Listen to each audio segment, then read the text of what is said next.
Viral ito mga boss dito sa social media, pero sa mainstream media hindi ko talaga 'to napanood dito sa atin sa Pilipinas, ano.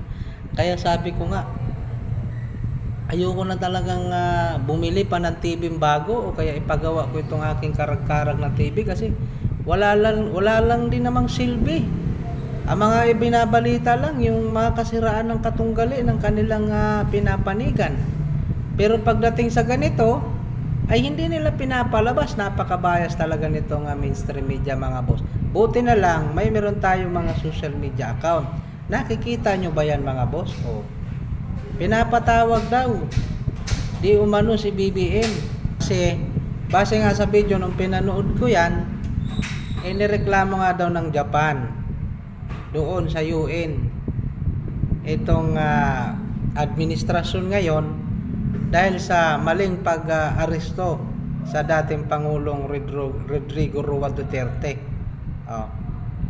Ito na ba mga boss yung comeback doon sa ginawa nyo doon sa Patmatanda na hindi na kayo naawa, na hindi nyo binigyan ng tamang proseso, kinidnap nyo?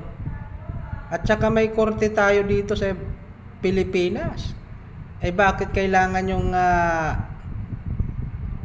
i-turn over yan sa ibang bansa? Di parang kayo na rin ang nag-yurak sa atin ditong sa Ligang Batas sa Pilipinas.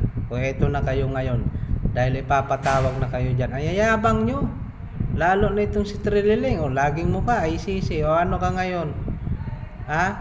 Kung meron kayong ICC o meron lumalabas din ngayon na Japan at saka UN, meron pang China, meron pang Russia, meron pang Amerika.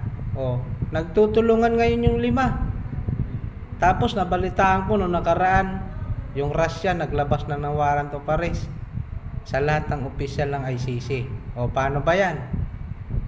Pag yan nadakip at nahuli, sino pa magliliti sa ICC? Wala na.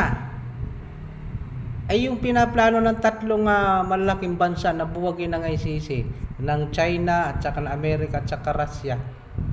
Ibig sabihin makakawin si Tatay Digong. Abangan na lang natin yan mga kadidis. Pakishare nyo to para malaman ng iba. At sa gusto nga manood doon sa video nga linagay ko dyan, screenshot, andyan naman yung pangalan ni ate. Panoorin nyo ang video niya. Andun, ang linaw mga boss, binalita na ipapatawag talaga itong administrasyon ngayon para questionin kung paano nila prinasis na ipadala si Tatay Digong sa dahig. Maraming salamat sa panonood. God bless you all. See you soon.